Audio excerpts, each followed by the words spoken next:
Okay, hi everybody. I just want to kind of give you a quick touch base where we are and where we're headed. I know this semester's flying by with all kinds of pressures from the outside, so let's just be happy that we got through 2 weeks, 4 weeks to go, and we've really accomplished something. So I'd like to have you through, ideally, chapters 1, 2, and 3.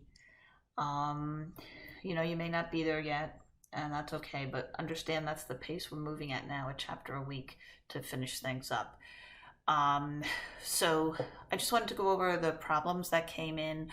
Uh, you weren't supposed to do all of the programming challenges, okay? These are coming from table of contents. You go to the end of the chapter, last thing listed is programming challenges. So the first couple were just print statements. Okay, so I asked you to do number 1 and number 5, which was a really silly problem. I think Derek said, isn't this too silly to even do? And you're right, it is. Like, it's just taking a number, 0.62, and multiplying it. You could do that on a calculator, right? Why would you write a program? So this was just to get you practicing print problems. But then as you got into these later problems, they started saying, ask the user. And that means that you're going to have a scanner object, okay? So down here, when I asked you to do number 20, okay, this is just a little formula. So you had to do a multiplication, subtraction, division. And the piece was that you had to ask for each of these. You were going to compute V. You had to ask for all these other things, okay? R, E, and S. And then you can do the calculation. So that was first set. I'd like to see everything come in one PDF file. It would be great if you had a screenshot of the output so that I know you tested and you can see the output. Let's super fast see if we can just remember how to do a scanner in JGrass, because that was a big piece. Let's see if I have something here. Okay, let's just start on this. I'm going to take these guys out. Okay, so you have to import java.util.scanner to use it, okay? It isn't one of the standard pieces that's included when it compiles and looks through your program. Then you've got to make one of these things. Let's make a scanner called Piglet. You can name it anything you want. And we'll new it up. And system.in means it's going to attach the keyboard, okay?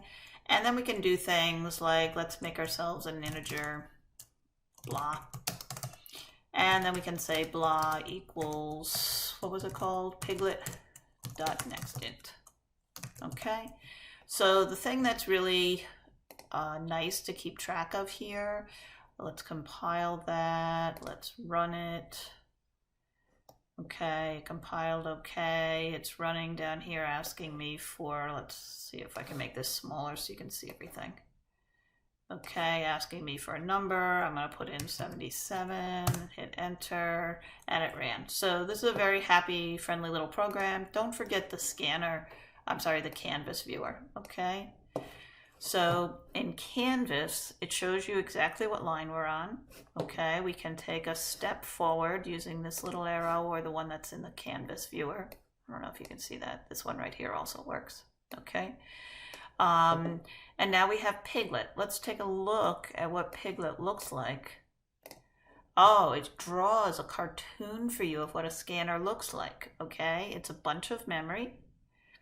Right now, we're waiting at position 0 to read something.